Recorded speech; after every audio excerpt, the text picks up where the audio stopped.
The Lord is upon me because He has anointed me to preach the gospel to the poor. He has sent me to heal the brokenhearted, to preach deliverance to the captives and recovering of sight to the blind, to set at liberty them that are bruised, to proclaim the acceptable year of the Lord. Our God is Jesus. He is the miracle-working God. Okay, at syempre po, atin din pong i-declare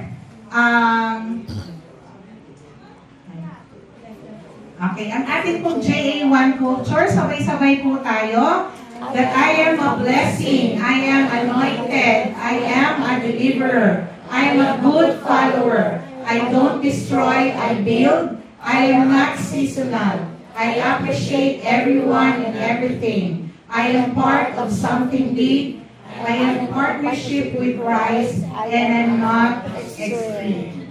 Okay. So, syempre po, ang pagtayo po din sa unahang ari ay may halong kaba at excitement. So, bago ko po ipagpatuloy ang atin pong pagpapalawig ng mensahe mula sa salita ng Diyos, ako muna po ay magpapakilala para dun po sa mga hindi pa lubusang nakakakilala sa akin.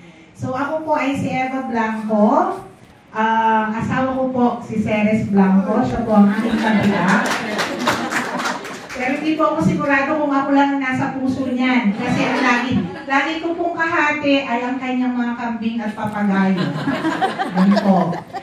Kami po ay binigyan ng 3 magagandang mga anak. Mga babae po.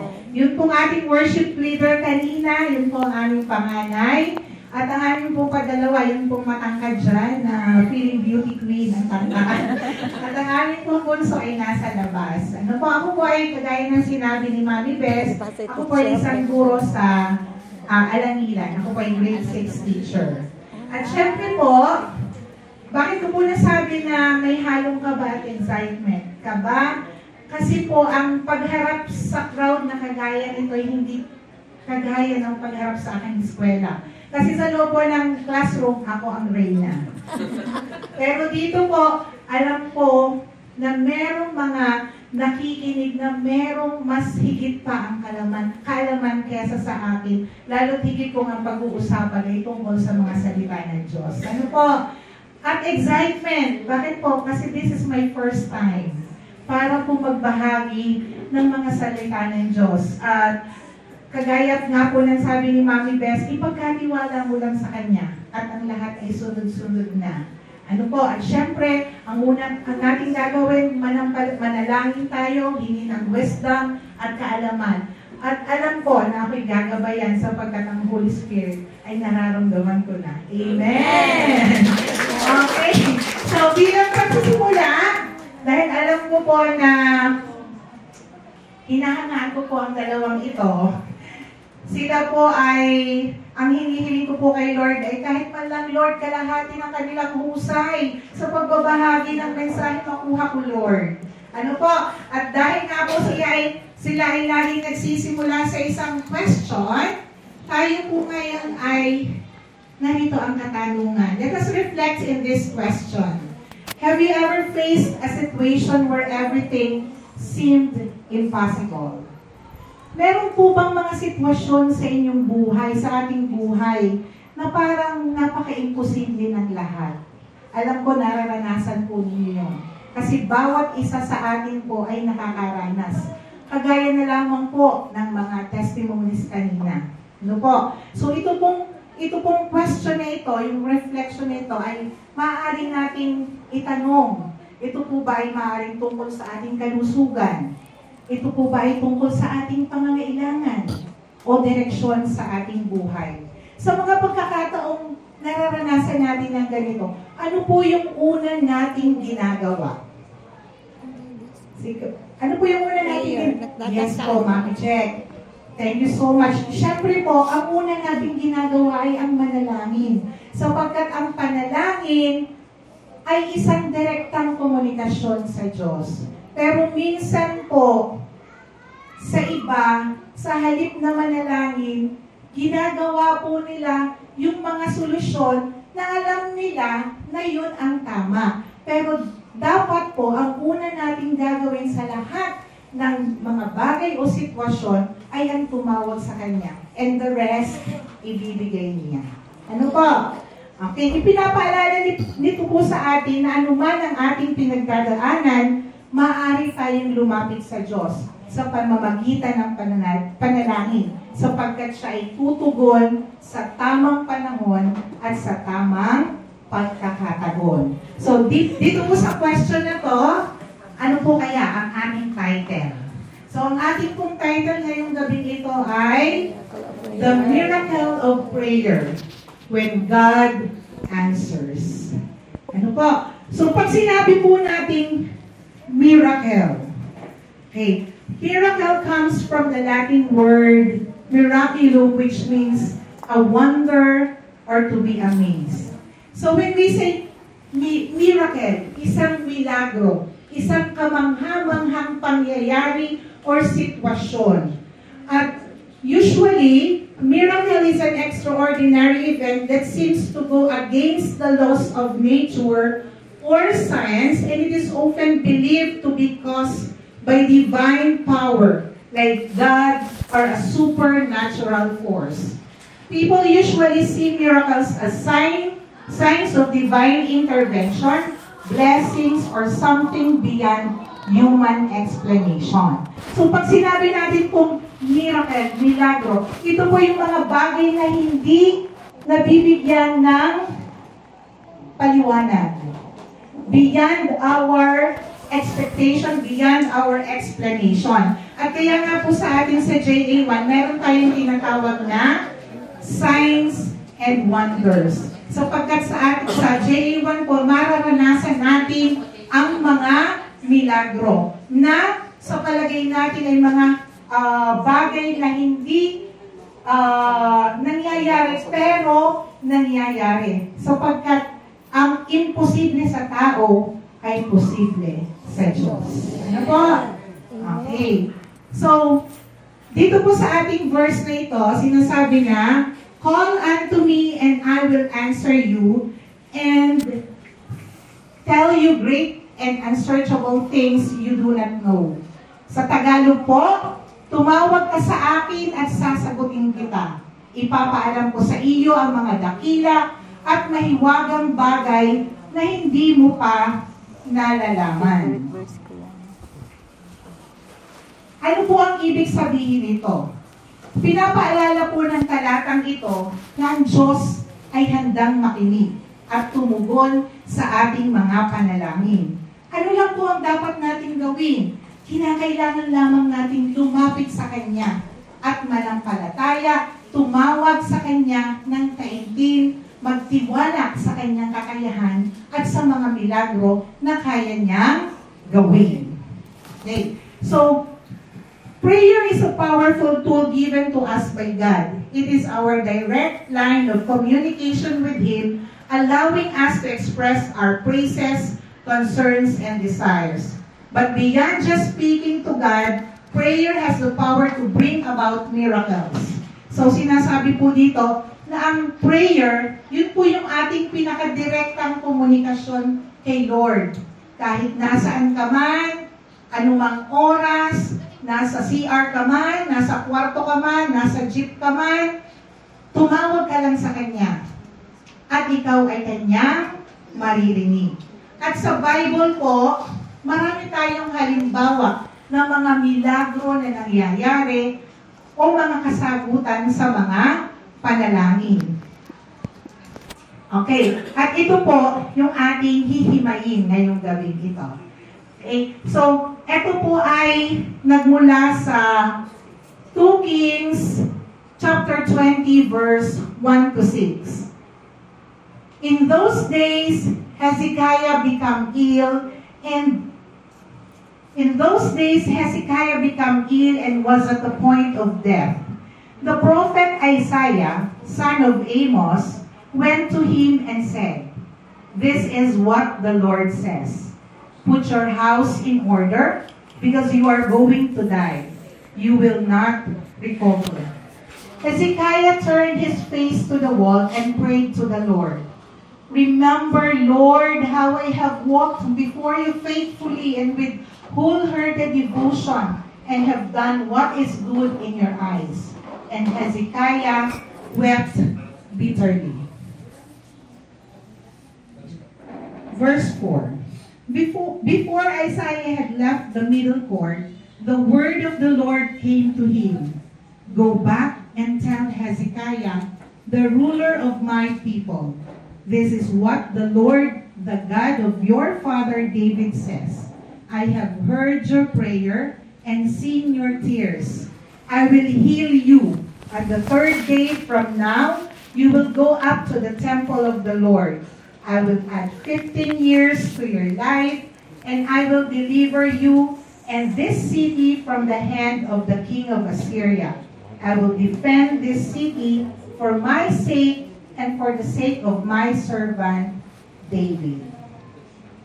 The Lord will be the one who will bless His words. Okay. So, ito po ay isa-isahin natin. Ano po? So, ang Bible verse po na ito ay tungkol sa pagkakasakit ni Haring Hezekiah. Okay. Isa-isahin po natin yung verse 1. So, sabi dito po sa verse 1, put your house in order because you are going to die and you will not recover. So, ano po sa Tagalog po dito, si Haring Hezekiah po ay nagkaroon ng isang karamdaman during that time. At ang propetang Isaiah ay pumunta sa kanya at sinabi sa kanya ang mensahe ng Diyos na si Haring Hezekiah ay hindi na gagaling. Kailangan niyang mag-prepare dahil nga siya ay mamamatay na. Yun po ang mensahe ng Diyos kay Haring Hezekiah. So, pinakikita lamang po dito that life is uncertain, so be spiritually prepared. Ang buhay po natin sa mundo ay maikli lamang at puno ng hindi inaasahang pangyayari. Hindi natin alam kung ano ba yung maaaring mangyari mamaya, bukas, o maaaring sa mga susunod na araw. Ito man po ay tungkol sa ating kalusugan, maaaring trahedya, or maaaring tungkol sa kamatayan. Ano po? So, pinapaalala lamang po dito na kinakailangan nating maging handa. Maging handa sa lahat ng bagay. Hindi lang po physically prepared, but also ang pinakamahalaga ay maging spiritually prepared. Maging handa po tayo sa ating puso, isipan, at ang ating kaluluwa. Ano po ba yung tinatawag natin na spiritually prepared? So pag sinabi natin spiritually prepared, tayo po ay may matinding ugnayan sa Panginoon. Ano po? Kinakailangan nating magsisi sa ating mga kasalanan. At dapat ang pamumuhay natin ay naaayon sa kalooban ng Panginoon sa araw-araw na ating ginagawa. So ano po yung aral na makukuha natin sa verse na ito? So habang may pagkakataon, tayo po ay lumapit sa Diyos. Magsisi at manalangin araw-araw. Mamuhay at manampalataya ng may kabutihan. Maging handa, hindi lamang po sa ating pisikal na katawan, hindi lamang sa mga material na bagay, sapagkat wala pong itong halaga. Ano po? Ang merong halaga ay tayo ay spiritually prepared. Meron tayong relasyon at matinding ugnayan o kaugnayan kay Jesus o sa ating Panginoon. Okay, yun pong padalawang verse. Hezekiah turned his face to the wall and prayed to the Lord. Yan po yung verse 2. Nung marinig po ni Hezekiah ang masamang balita mula kay Propeta Isaiah, ano po ang ginawa ni Haring Hezekiah? Siya po ay tumalikod at humarap sa dingding. At doon, siya ay nanalangin ng taimtim at umiyak Umiyak po siya, wept bitterly. Ang pagharap po sa dingding ay sumisimbolo ng personal na panalangin ni Haring Hezekiah sa ating Panginoon. Walang ibang iniintindi kundi ang ating Diyos. Na nung mga oras na yun po, na sa oras ng pagsubok, ang una niyang ginawa ay ang manalangin sa Panginoon. Magkaroon ng kaugnayan sa Kanya, direktang komunikasyon sa pamamagitan ng panalangin. So kapag po tayo ay taus-pusang nananalangin sa Diyos, may kapangyarihan po itong magbukas ng mga himala, magpabago ng desisyon at magdala ng kagalingan at pag-asa. Ang pananalangin po ay hindi lamang pagsasalita. Ito ay paglapit sa Diyos ng may pananampalataya. So ano po yung aral na makukuha natin dito? Huwag tayong mawala ng pag-asa kapag alam natin na nakakaramdam tayo o nakakaranas tayo ng mabigat na problema. Lumapit tayo sa Diyos sapagkat ang paglapit sa Kanya, alam natin na may magagawa siya. Sapagkat, gaya nga po ng sinabi ko kanina, ang imposible sa tao ay posible sa Diyos. Kapag tayo ay taimtim na manalangin. Ano pa? Praise God. Okay, ang ikatlong verse po. Remember, Lord, how I have walked before you faithfully and with wholehearted devotion, and have done what is good in your eyes. And Hezekiah wept bitterly. So, ipinakikita lamang po dito yung pananalangin, matinding panalangin ni Hezekiah. Okay, so ano pong ginawa ni Haring Hezekiah? Siya po ay umiiyak habang nananalangin. So, dahil po sa pag-iyak ni Haring Hezekiah, nakikita po ng Panginoon. Naririnig ng Panginoon ang lahat ng ating sinasabi, ang lahat ng ating dinadalangin at nakikita niya ang ating mga luha.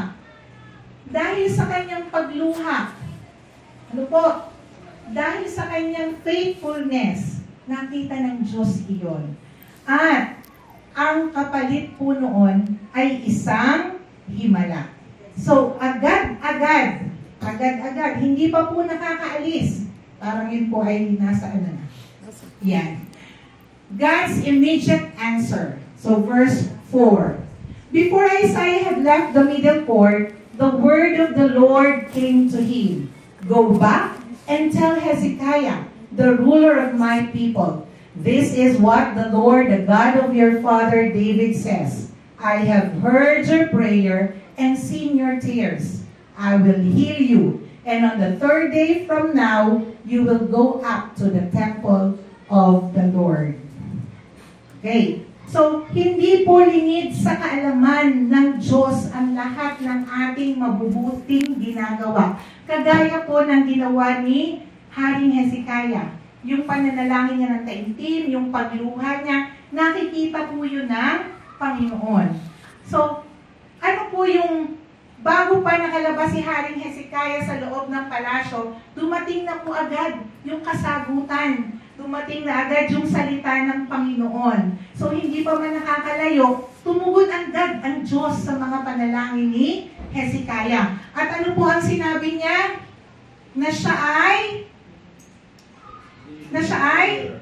pinagaling na. I heal you. And on the third day, you will go to the temple. Ano po? So, yun pong pagpunta, yung pong pananalangin ng taimtim ni Haring Hezekiah, nagkaroon agad ng immediate answer sa Panginoon. Sapagkat nakita ng Panginoon yung kanyang matinding panalangin, yung kanyang pagluha, at yung matinding kaugnayan niya sa Panginoon.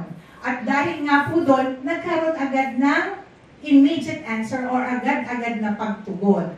At sa ikatlong araw, pinapupunta siya sa templo. At yung pong pagpunta niya sa templo, pinakikita doon na pasasalamat dahil nga siya ay pinagalingan ng Panginoon. Okay, yun pong verse 6. I will add 15 years to your life and I will deliver you and this city from the hand of the king of Assyria. I will defend this city for my sake and for the sake of my servant David. Okay. Ano po yung oral dito? God's promises extends to future generation. So, sabi po dito, idaragdag ko sa iyo mga araw ang 15 taon pa. Aangkinin mo ang lungsod na ito at ililigtas ko ang lungsod na ito sa kamay ng hari ng Assyria. So, ano po yung paliwanag dito? Hindi lamang kagalingan ang ibinigay ng Panginoon kay Haring Hezekiah. There is extension. Binigyan pa rin siya ng 15 years na buhay. At higit pa ron, ibinigay din sa kanya ang, ano po? Ang city ng Assyria. Sapagkat ang Panginoon po ay nagbibigay sa atin ng mga pangako, hindi lamang yung mga pangako na hinihiling, kundi may extension. Ano po? Binigyan siya ng karagdagan 15 taon at pati na rin po yung city of Assyria. So, ang aral po dito ay, ang Diyos ay laging tapat sa ating mga pangako. Kapag tayo ay tapat, pagpapala din po ang kanyang mga tugon. Okay. So, how does God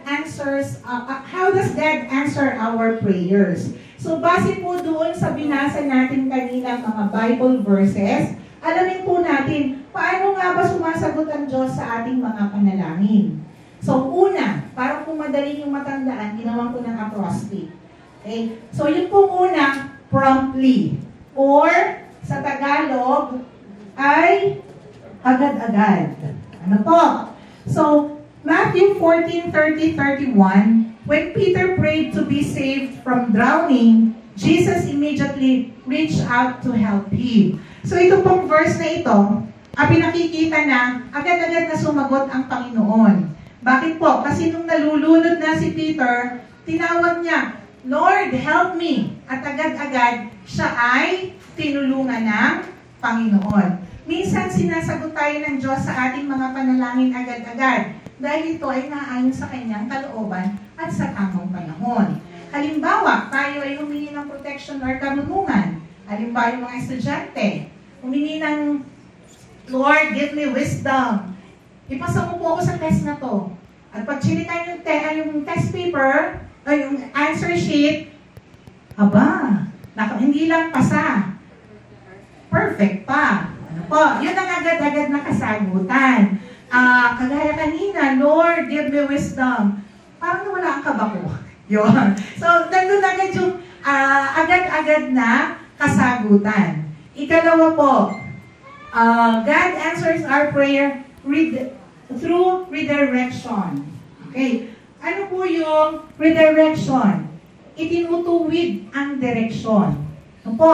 So, from 2 Corinthians chapter 12, verse 7 to 9, Paul prayed for removal of the thorns in his flesh, but God redirected him by saying, my grace is sufficient to you. So, ang Diyos ay may mas mataas na layunin para sa atin. Hindi laging inaalis ng Diyos ang ating mga paghihirap, kundi ginagamit niya ito upang palakasin tayo sa ating pananampalataya. Kagaya po dito sa verse na ito, tinuturuan ng Diyos si Pablo na tanggapin kung ano man yung biyaya ng Diyos na ibinigay sa kanya sa halip na hihingiin na mawala yung kanyang paghihirap. So, hindi po tinanggal ng Diyos yung thorn sa kanyang flesh. Pero, ang tinuturo po sa atin ng Panginoon ay tanggapin mo nang matuto ka sa iyong paghihirap. Dapat magtiwala tayo sa Panginoon sapagkat hindi agad sinasagot ng Diyos ang ating mga panalangin ayon sa ating nais. Lagi siyang may mabuting plano para sa atin. Ibibigay sa atin yung ating mga kahilingan na naayon sa kalooban sa tamang panahon at sa tamang pagkakataon. Okay, ikatlo po, await. Okay.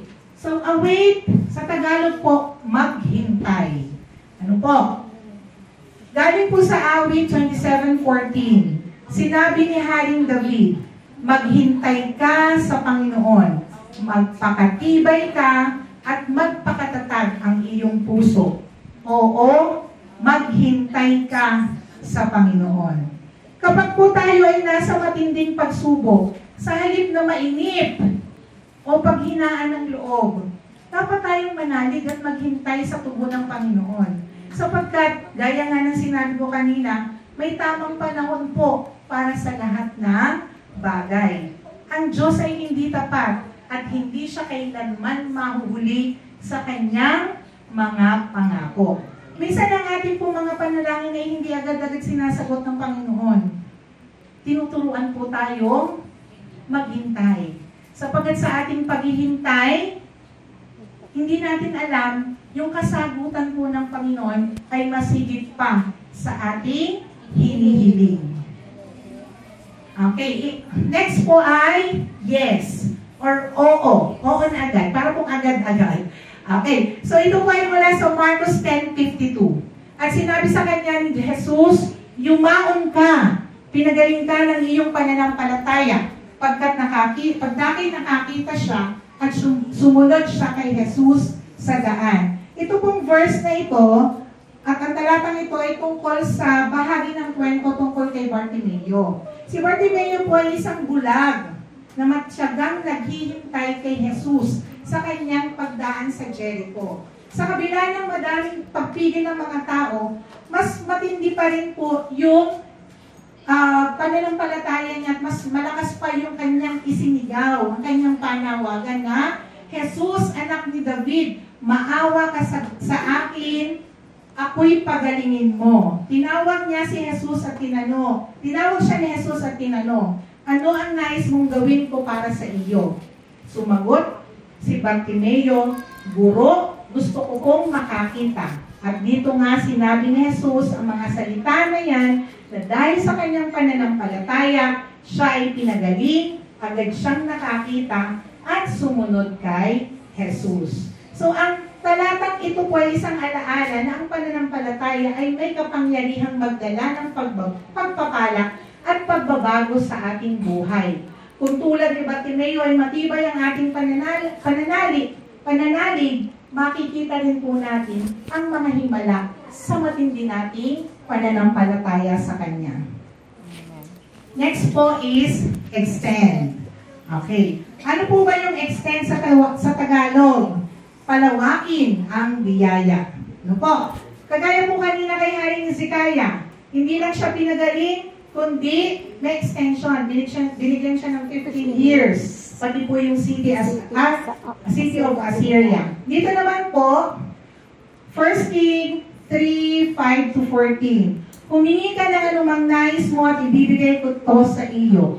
Sa halip na humingi ng kayamanan, kapangyarihan at mahabang buhay, humiling si Solomon ng karunungan upang mamuno ng matuwid sa bayan ng Diyos. Dahil natuwa ang Diyos sa kanyang kahilingan, hindi lang siya nagbigay ng karunungan kay Solomon, kundi pati niya rin ang kayamanan, karangalan at isang pangako ng mahabang buhay kung siya'y mananatiling tapat sa Diyos. Okay. So, ito po isang palaala na ang tamang kahilingan sa panalangin ay hindi lamang sa sarili nating kapakinabangan. Kagaya po ng hiniling ni Haring Solomon, hindi siya humiling ng anumang karangyaan o kayamanan, kundi ang hiniling niya ay karunungan. Pero dahil doon sa hiniling niya yon, natuwa ang Panginoon. Higit pa sa karunungan ang ibinigay sa Kanya. So kapag po tayo ay nanalangin sa Diyos ng kaimtim, asahan po natin, hindi lang yung hinihiling natin ang ipagkakaloob sa atin. Mas higit pa doon. Mas higit pa po pagpapala ang ibibigay sa atin na Panginoon. At ang huli po ay reassure. Or, pinapalakas po dito ang ating loob. Magsihingi kayo at kayo bibigyan, magsihanap kayo at kayo makakasumpong. Magsituktok kayo at kayo'y pagbubuksan. Magsituktok. Okay. So, ang Diyos ay tapat at laging nakikinig sa ating panalangin. Maaaring hindi natin agad nakikita ang sagot sa ating panalangin. ngunit lagi siyang tumutugon. Kung minsan, natatagalan, minsan, agad-agad, alam po natin na may tamang panahon at paraan at pagkakataon ang Diyos sa ating mga kahilingan. Amen. Pinagpapala niya, alam po natin na sa mga pangako niya na hindi niya tayo iiwan ni pababayaan man. Kaya lagi po tayong mananalangin sa Kanya na taimtim. Ano po? Okay. So, minsan po, bakit nga ba hindi sinasagot ng Panginoon ang ating mga panalangin? Di ba nakakaranas tayo? Ang tagal-tagal na. Parang, yung ilang taon na. So, dito po, magbibigay lang po ako ng isang testimony doon po sa kung paano ba sinasagot ng Panginoon ang ating mga panalangin. So, year 2007 po, kami po yung kinasal ng asawa. And then, syempre, pag po mag-asawa, ang una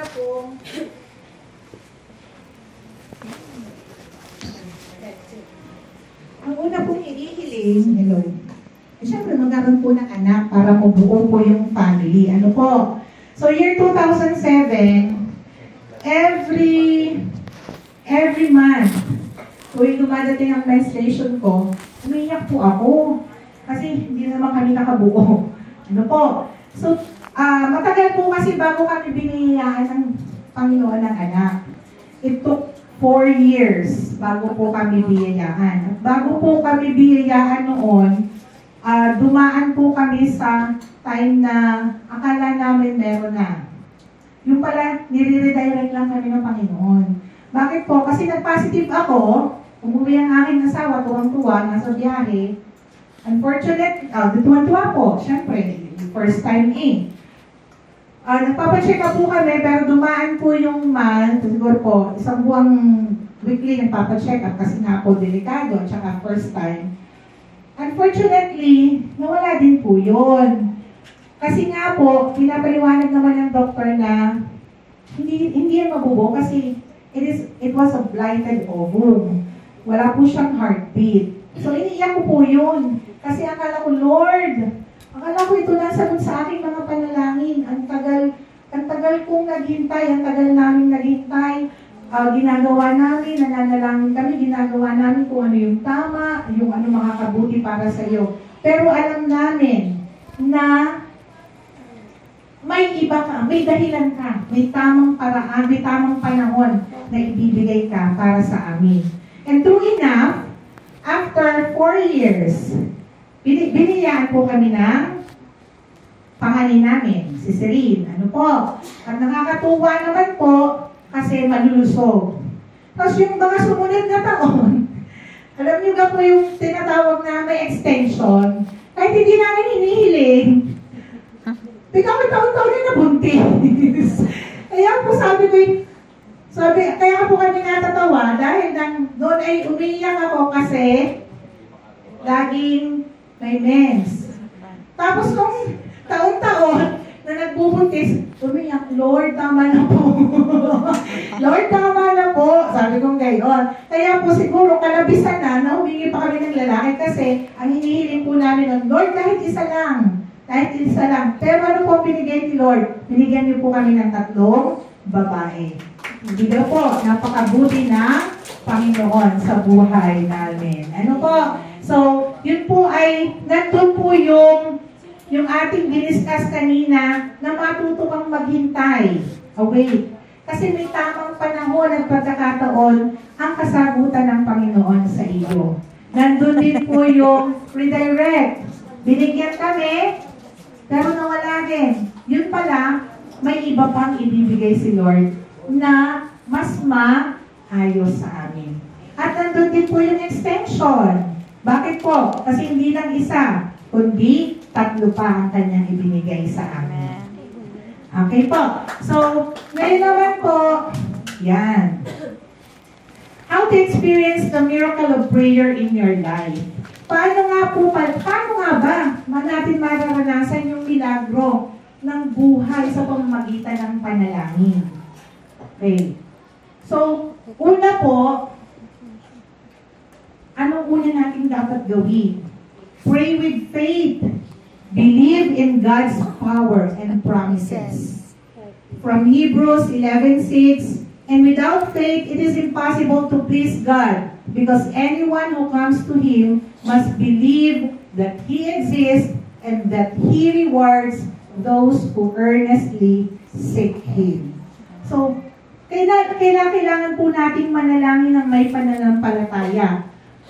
Hindi po kinalulugdan ng Diyos ang sinumang walang pananampalataya. Sapagkat ang lumalapit sa Diyos ay dapat maniwalang may Diyos at siya'y nagbibigay ng gantimpala at himala sa sinumang nananalangin sa Kanya. So, meron po akong isang testimony dito. That was year grade 4, last 2 years. Ano po? Last 2 years po, I was an SPA, School Paper Advisor sa aming pong paaralan. So, nagkaroon po ng GSPC sa UB, sa University of Batangas po. Marami po kaming bata na dinadala kasi iba't iba pong categories yon. Siguro po mga dinadala namin ay 50 pupils or more. Ano po? So, nagkataon po na di lahat po, ilang jeep po kami, siguro po tatlong, more than 3, mga 4, buot pa po yung mga personal na sasakyan ng aming mga parents. Ngayon po, yung aming pong isang bata ay lumalaban po siya sa feature writing, grade 4. Grade 4 po siya. And during that time, pagkakatapos po ng event, pagkakatapos po ng contest, ibinabalik na po namin sa aming school at doon po sinusundo ng mga parents. So, meron pong tatlong categories na tapos na. News writing, picture writing, and I think cartooning ata. So, meron po kaming dalang 8 bata pa uwi. Kasi tapos na po, may naiwan pong teachers na magbabantay naman sa iba. So, 2 po kaming teacher na kasama nung 8 bata na yon. So, dahil nga po wala kaming service, kami po'y namamara lang ng jeep. Nagkataon po, nung time na pumara kami, di tinanong namin, saan ka bababa? Merong bata po na bababa ng St. Peter, merong bata na bababa ng De Hoya, merong bata na sa school susunduin, at meron din naman pong bata na bababa sa yung po sa kanto ng Hyper. So, lampas na po sa school yon. Ngayon po, dahil nga po puno na yung jeep, ako po ay sa unahan na, umupo. Pero may isa pa rin pong teacher dun sa loob. Ano po, siya po yung kasama ng 8 bata. Ako naman po nandun sa unahan. So, dumating yung time na bumaba yung mga bababa sa Nueva Villa, De Hoya, St. Peter. Hanggang sa dumating po kami sa school, ito pong isang batang ito, English speaking. Pero nakakaintindi naman po ng Tagalog. Nakakaintindi po ng Tagalog. Pero yung bata po ay timid. Hindi siya iimik kung hindi mo siya tatanungin. Ano po? At ito pong batang ito ay hindi pa nakakaranas sumakay sa jeep. Kasi po, si bata ay ang bahay po nila ay nasa likod lang ng water district. Doon po sa likod ng school. Pero although kahit po nasa likod lang ng school, siya po ay hatid at sundo din ng kanyang ama. At kapag sila po ay may pinupuntahang medyo malayo, ay di may sarili naman po silang sasakyan. So, minsan hindi po nakakaranas ang bata na sumakay ng jeep. Yun po yung senaryo. So, nagkataon po, 4 na lang po yung batang kasama namin dun sa loob ng jeep. Kasi nakababa na po yung 3, ay hindi pala pa. Nakababa na yung 3, so meron pang 5. Yung pong 2, bababa doon sa may kanto sa Hyper. So, may ibababa pa po kaming 3. So, nung bumaba po, ito pong isang teacher, hindi niya alam na hindi bumaba yung isa na English speaking. Kasi nga po, parang wondering siya, hindi niya alam na bababa na. Itong si teacher, hindi niya hinila pababa. Ako naman, unknowingly, akala ko hinila niya kasi tinanong pa niya kung saan bababa yung bata. Siguro nawala na rin sa isip ng bata. Pagbaba ko, Teacher, nasa na si ganon? Wala ga. Doon na po ako nagpanik. Kasi yung bata, alam ko po na hindi marunong. So, sabi ko, teacher, kala ko yung kasama mo kasi nasa loob ka, ako yung nasa unahan. Eh siya, hindi ko kasama. Yun. So, syempre, ako po yung medyo natataranta. Syempre, parehas kaming teacher, responsibility namin yun. So, yung bata po, nadala ng jeep. Yung isa pong bata na sumakay doon sa, nabababa doon sa may hyper, fortunate, bumalik ng school. Kami, alam niyo po ang ginawa namin, kasi pagpasok po namin sa loob ng school, nandun na po yung ama. Opo, nandun na po yung ama. At syempre, hindi ko alam kung paano ko ipapaliwanag, ako po yung naiiyak na. Sabi ko, Daddy, si Sarah po ay, naku, na-mention ko ang name. Daddy, si ganito po ay hindi po bumaba ng jeep. Ano? Gayon. Eh, bakit hindi nyo kasama? Kasi po, Daddy, akala namin po, ang bahay ay doon pa sa kabila ng, sabi ng isang teacher, marunong siyang bumaba. Kasi sabi po ay nasa water district lang, di ba? Akala bababa na ng kanya. Hindi po yung nakakala na sumakay ng jeep. O, di nataranta na po si Daddy. Pati kami nataranta na. So, ang ginawa po namin, sumakay kami sa sasakyan ni Daddy. Kasama po kami at tinitingnan ko lahat ng nakakasalubong kong jeep kung may sakay po na bata. Kasi naka-uniform naman po yun, naka-ID pa. So, nung wala po kaming makita, bago po siya dahil sabi ko, Daddy, baka po nagdiretso sa terminal ang jeep. O kaya naman, bumalik na. So kami po nag-decide na bumalik ng school. Ano po ang ginawa namin dalawa ng teacher? Binantayan po namin ang lahat ng nadaang biyaheng Alangilan. Pinapara ko po, Kuya, wala ka bang napapasakay ka bata na ganito, mahaba ang buhok? Wala po, para ulit. Ayun. Si Daddy naman po, may kasamang isang estudyante namin na na journalist din. Siya ang kasama papuntang terminal. Kasi baka nga po yung jeep ay nagdiretso ng terminal. So lahat ng jeep na dumadaan, pinapara po namin, tinatanong namin, Kuya, unfortunately wala po. Ngayon, yung pong batang supposed to be bababa sa hyper, bumalik na school. Kasi dalagalan niya yung camera, hindi niya naisauli sa school. So ako tanong, sabi ko, Utoy, nakita mo kasi si gano'n na bumaba ng jeep. Alam, teacher, nasa jeep pa rin po, nung ako'y bumaba. Hindi mo tinanong kung saan siya bababa. Hindi, teacher, di ba naimik? Ayun. Di lalo na akong nataranta. Hindi ko po magawang sabihin sa mami. Kasi si mami po may sakit.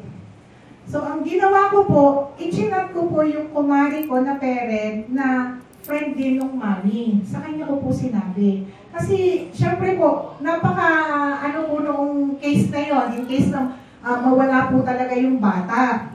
Tapos, syempre yung mami, nung mabasa yung chat, doon na po siya nag-pray kasi prayer warrior po si mami. Ano po? So, maya-maya po, bumalik na naman si sasakyan si Daddy. Nakarating na daw sila ng terminal, wala daw silang makita. Sabi ko, Diyos ko, Lord, ano pong gagawin ko? Yun po yung hindi ko agad ginawa.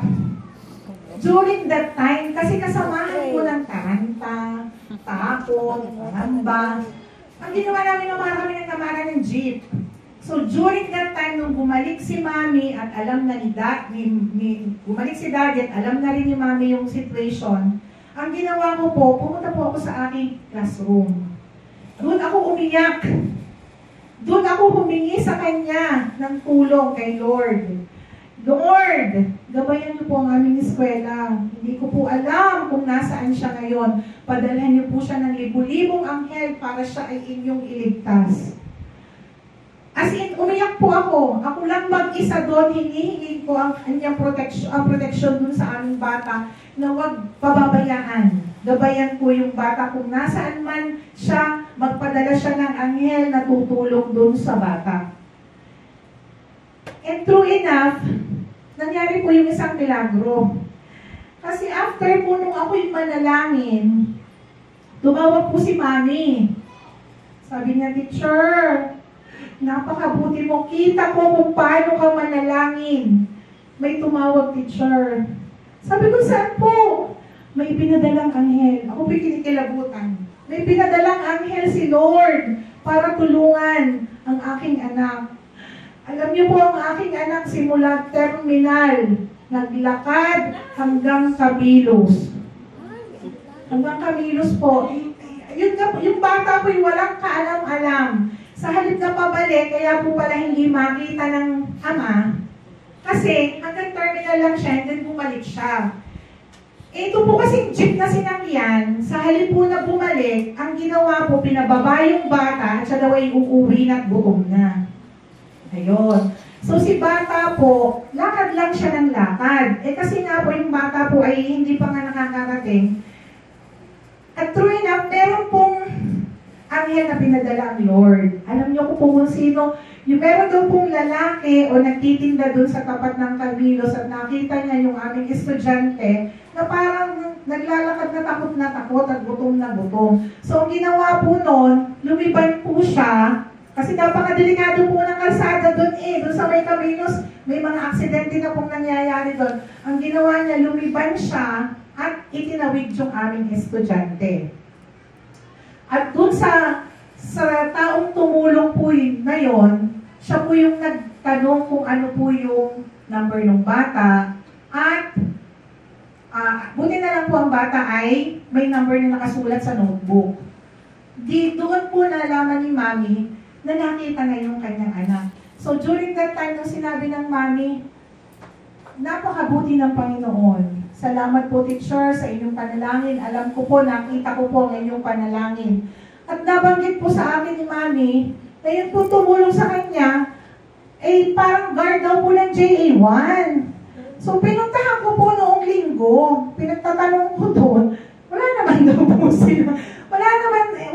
Wala po akong ma-verify na siya nga yung tumulong. Pero malinaw po yung sinabi ng Mami. Sabi ko, Mami, nakuha niyo ba po ang pangalan? Hindi nga po, teacher, dahil nga po sa sobrang tuwa na, nakalimutan na namin. So, during that time po, nung makita nila yung bata, pinakain kasi nga po gutom na gutom, at siya na po yung mismong naghatid sa bahay ng bata. Kasi nga po yung bahay nila ay alam po noong nakakita, kasi nga daw po, guard nga daw po sa JA1, ay ang bahay po nila ay doon din, doon sa may likod po ng water district ba, sa may gilid ng water district. So napakabuti po talaga ni Lord. So dapat po, yung mga ganong pagkakataon, hindi lang sa mga oras ng pagsubok, sa oras ng problema, dapat po pala manalangin agad tayo. Huwag tayong gumawa ng mga solusyon. Sarili natin solusyon, akala natin ay yun ang magiging sagot sa ating mga problema. So dapat po, sa anumang gawain natin, sa anumang bagay, tumawag tayo sa Panginoon. And the rest, siya nang magbibigay ng dahil. Ano po? At alam niyo po, yung family na yun, yung po yung na-invite ko, pastor, yung buong family. Yun po. Yun po yung na-invite ko sa church. Opo. Number 2, napaano na ako na, pray with persistence, keep asking, seeking, and knocking. Ito naman po yung the parable of the persistent widow. Ito po yung talinahaga ng isang balo. Pero, kagaya po ng sinabi ni Ma'am kanina, Ma'am Jenny, yun po yung pray with persistence. Napakinig po sa kanyang sinabi kanina na hindi siya tumigil ng pangungulit na huwag silang paalisin doon sa hospital kasi nga, yun lang ang alam nila na paraan para magamot si baby at yung pong mag-ina. So, dahil po sa matyagang pangungulit, ay napao, ano po. So, kagaya din po nito, ito po yung talinghaga tungkol sa isang balo, kung saan ang balong babae paulit-ulit na lumapit sa isang hukom para humingi ng hustisya.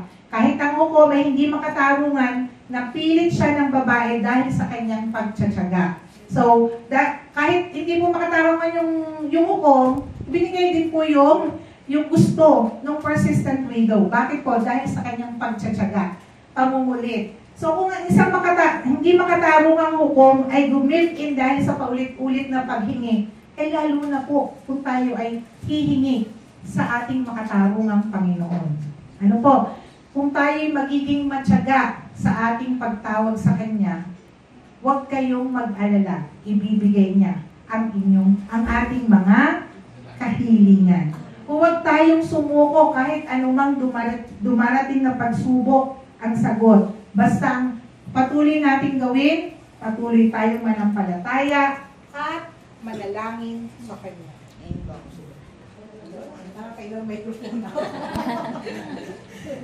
Okay, ikatlo po. Pray with humility. If my people who are called by my name will humble themselves and pray and seek my face and turn from their wicked ways, then I will hear from heaven and I will forgive their sins and will heal their land. Okay. Ito po naman ay kinakailangan nating manalangin ng may kababaang loob. Kapag po ang tumatawag sa ating Panginoon ay hindi po, sabihin natin hindi mapagpakumbaba, baka hindi marinig ng Panginoon ang ating mga panalangin. So, kung ang isa pong kwento ko dito, kapag po tayo ay lumapit sa Diyos ng may pusong mapagpakumbaba at handang magsisi, sigurado sasagutin ng Panginoon ang ating mga panalangin. So, isa pa pong kwento. Okay pa ba po? Baka overtime na ako. Yung pong aking bianan, ang Inay Lita. Pwede ko kayo na ikwento? Okay. So, ang inay po ay nakita ko yung kanyang mga pagsubok na pinagdaanan simula nung kami ikasal ng aking asawa. Ano po? So, nakita ko kung paano siya, nung siya po ay nabangga, yung sinasakyan niyang sasakyan ay nabangga, at siya po ay naoperahan ng ilang beses. Doon ko nakita kung paano siya maratay sa balig ng karamdaman. Kung paano siya maratay sa kanyang higaan na ang simpleng paggalaw ay iniiyak niya kasi napakasakit. Ano po? So during that time po, nung mabangga po yung sinasakyan na yon, kami po yung mag-asawa na. At parang isang taon na po kaming kasal. Ano po, inay? 2008. Ilang buwan lang po. So during that time po, nung mangyari po yon, si Florisa po ay buntis. Ay, syempre, kabuntisan. So, ang kasama po sa ospital, habang hinuoperahan ng inay, ay ako po at saka ang tatay. So during that time po, pumutok po yung pantog ng aking benan. Ano po? So hindi na siya makatayo, hindi siya makano, at napakasakit. Bukod doon, may nabali pong buto doon sa inyo pong sasaknan. Ayaw, sa kanyang pelvic bone. So hindi po siya makatayo. Ano po? So, nung inooperahan na po, hindi po pumasok ang aking benang lalaki. Ako po ang pinapasok sa loob. Sabi, relatives, magdala ng cellphone. Ako naman po, takot na takot. So doon ko po nakita habang ang inay ay nasa operating table, yung gabong, as in, ito ay biak, tapos nakalimas yung laman loob. Yun po. Nakita ko po yun. Nakita ko yung mga bitukan niya, yung mga nasa loob niya. So natakot ako, sabi ko, ano pong gagawin? Tingnan mo lang, ito yung pumutok, ito yung nabasag, napantog sa iyong benan. May cellphone ka, picturean mo. Pinicturean ko po. Pinicturean ko para may ano. So during that time, ang aking pong asawa ay nasa abroad. So that time, pinadala ko po sa aking asawa. Ano po? So nagulat siya, sabi niya, sinong nagkatay ng baboy? May paambagan ka. Sabi niya, sorry for the word. Sabi niya, hindi na inoperahan niya ako ang kasama, hindi kaya ng tatay sa loob. So, yung o di siya So, doon ko nakita, simula dun sa pag-opera ng inay, pagtigil niya ng isang buwan sa St. Patrick's, hanggang sa mapapunta sa bahay na hindi siya makaibo dahil sa kanyang karamdaman, hanggang sa kanyang paggaling, dumating pa nga yung point na kung saan-saan na po kami, kung saan-saan na dinadala para lamang gumaling. And dumating yung pagkakataon na ang Kuya Chris po ay parang may may ni anong doktor na mahusay daw po sa St. Luke, si Dr. Tanchuling. So, yun lang po yung time na parang binigay ni Lord na ito yung tamang panahon, ito yung tamang pagkakataon para gumaling ang iyong benan. So, nung dinala po namin sa St. Luke's, ay napakahusay nga po kasi nung makita ng doktor, ang sabi, huwag kang mag-alala, makakalakad si nanay. At nung maoperahan nga po, yung ilang buwan, may taon na po kayo, Nay?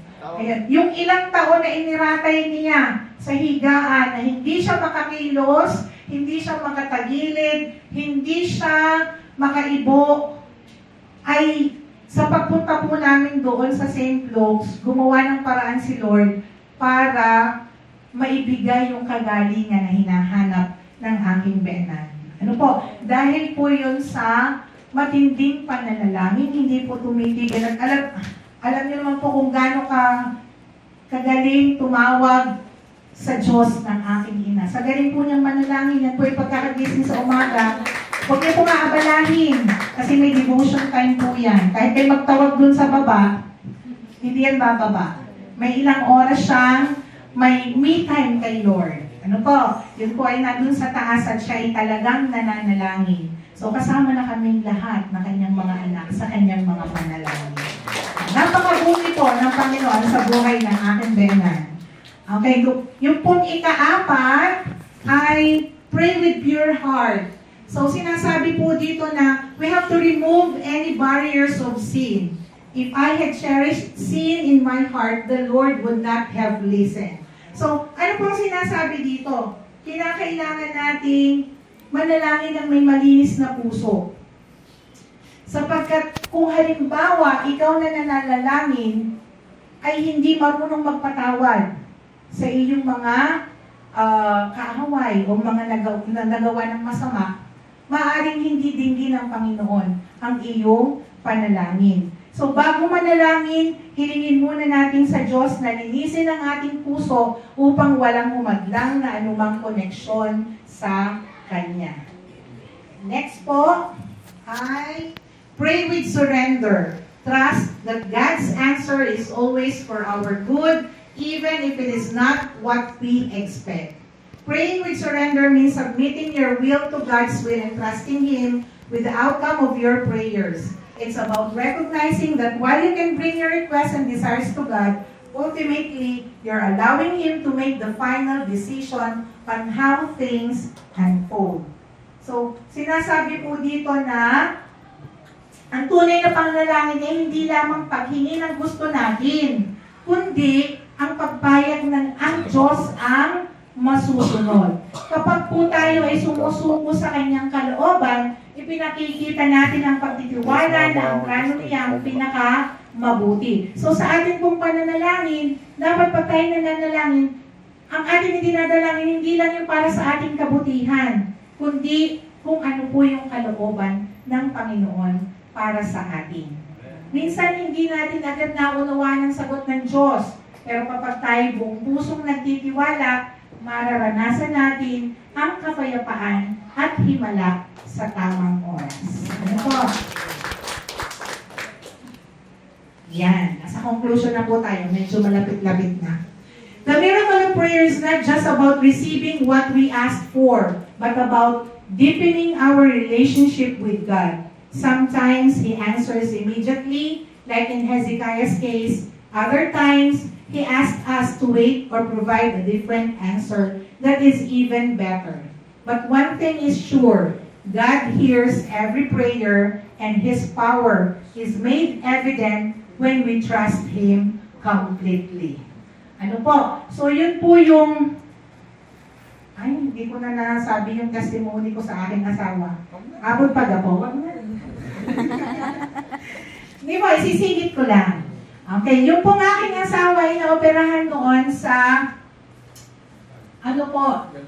gallbladder. Siya po kasi napakadaling bato kung kami magtatayo ng construction, ay siguro kami mayaman na. Kasi siya ay stone former, kidney stone, ay bukod po doon sa mga ultrasound, meron din siyang gallbladder stone. Ano po? So during that time, pandemic po yon, dahil nga po doon sa kanyang pagsakit ng tiyan, kung ano-ano lang ang aming mga pinagagawa. Yan. Kung ano-ano na pong mga test. At lumabas po nga doon sa ultrasound na meron siyang gallbladder stone at the same time meron cyst. Ano po? So, ini-advise po ng doktor na operahan. So, syempre, natatakot naman ako, baka yung cyst na yun ay lumaki or pagmulan pa ng kung ano.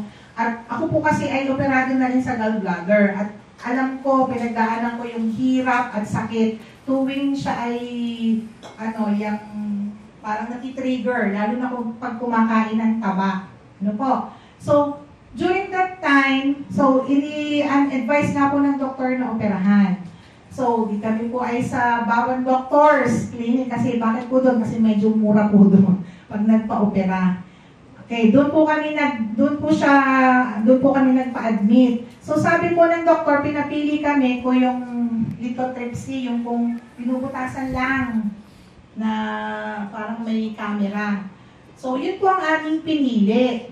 Para nga ayaw po kasi niya ng open surgery.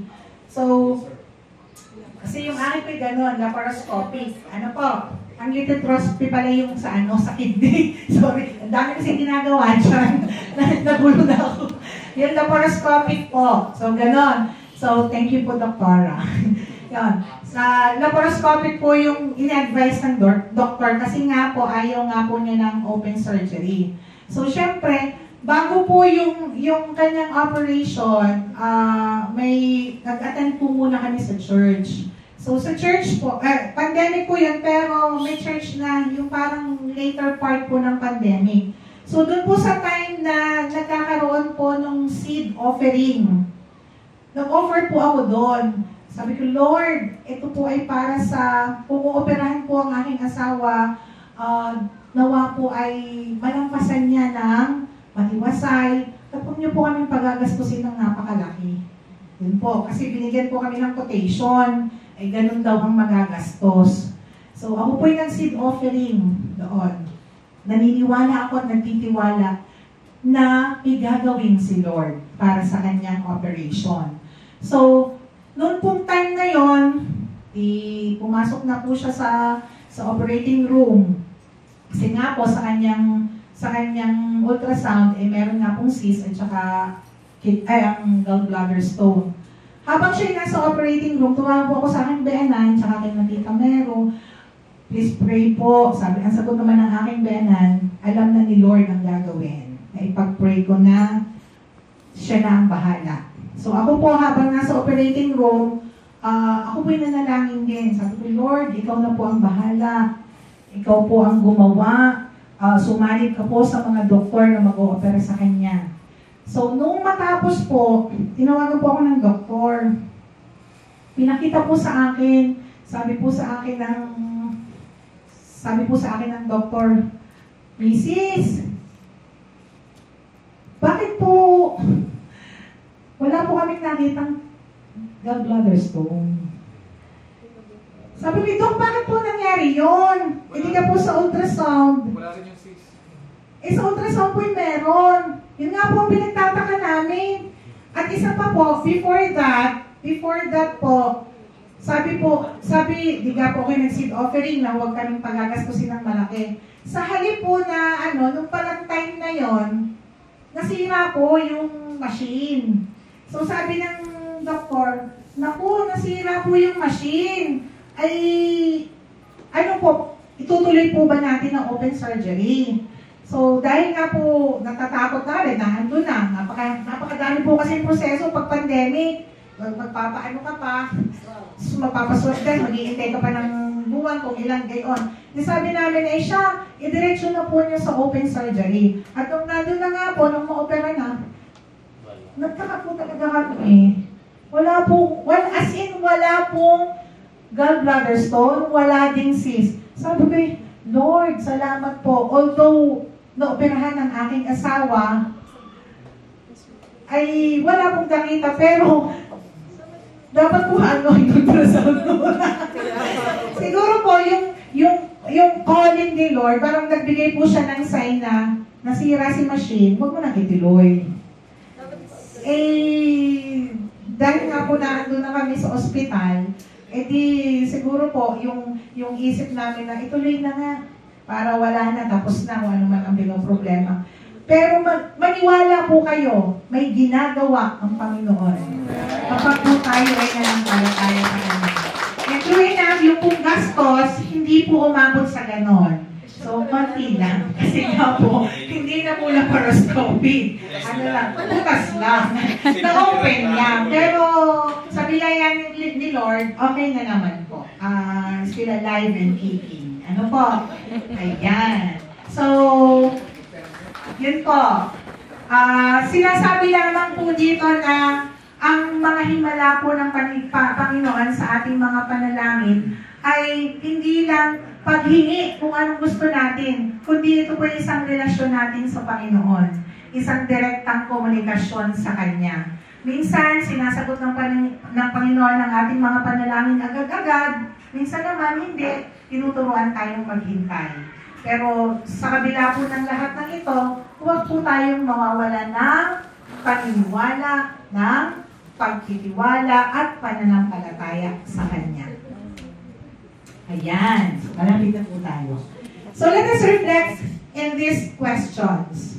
What situation in my life do I need to bring God in prayer today? And have I been persistent in my prayers or have I given up too soon? Tinatawagan ko po ang mga music ministry para natutuwa po ako sa okay po. So, mag-reflect po tayo sa mga tanong na ito. Ano po ba yung mga sitwasyon sa ating buhay na kailangan natin ng panalangin? Ngayon, sa mga oras na ito, kayo po ba ay naging matyaga sa panalangin? Tayo po ba ay bumibigay agad at kapag binibigay sa atin ng Panginoon ang ating hinihiling, ay tayo po ba ay nawawala na ng paniniwala o pagtitiwala sa Kanya? So, huwag po natin hayaan na mangyari ang lahat ng iyon. Ano po?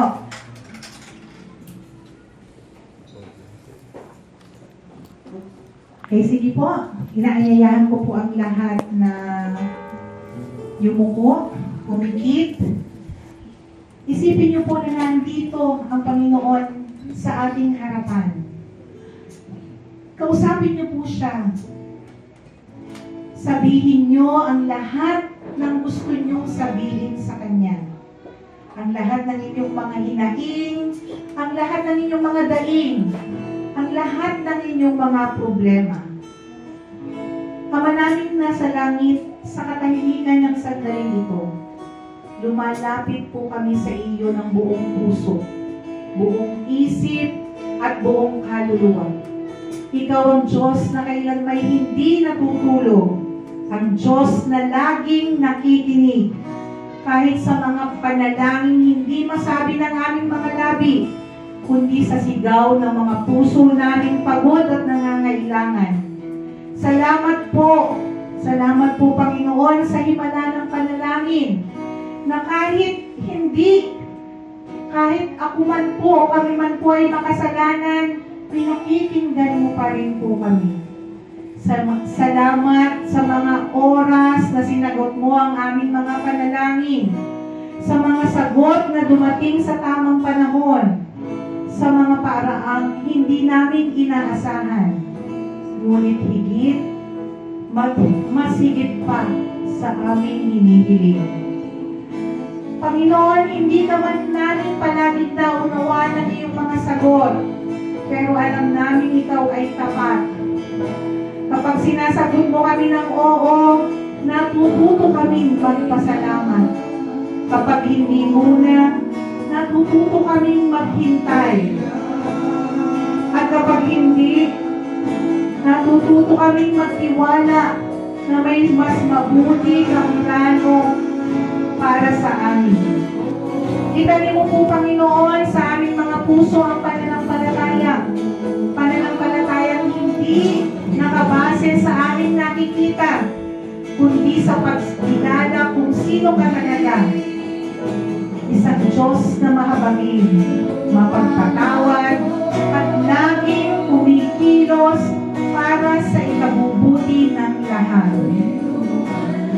Turuan mo kami, Panginoon, manalangin, hindi lamang kapag may pangangailangan, kundi sa bawat araw, sa bawat hininga, sapagkat ang panalangin ay hindi lamang paghingi, kundi pakikipag-ugnayan sa iyo. Isang buhay na relasyon na nagbibigay ng lakas sa aming mga puso at kaluluwa, Panginoon. Pakalinisin mo po ang aming mga puso. Palitan mo ang aming mga tawag ng tiwala, ng mga pagdududa, ang aming pagdududa ng mga pananampalataya, ang aming mga pagod ng pag-asa. Tulungan mo kaming maghintay ng may kagalakan, magpasalamat kahit sa gitna ng unos, at maniwalang kahit ang katahimikan ay may sagot pa rin. Taniman mo ang puso namin ng kapayapaan na galing sa iyo, Panginoon, at sa bawat sagot mo, Panginoon, sa oo, sa hintay, sa hindi, naway makita ka namin ang iyong pagmamahal, ang iyong mga kasagutan. Maging buhay ka nawa sa aming maging buhay ka nawa namin patutuo sa kapangyarihan ng panalangin. Ang lahat ng ito, Lord Jesus, ay hinihiling namin sa pangalan mo, Ama. Amen. Sige po, sabayan po natin ang awitin ito, Panginoon.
Ikaw ay tapat lagi sa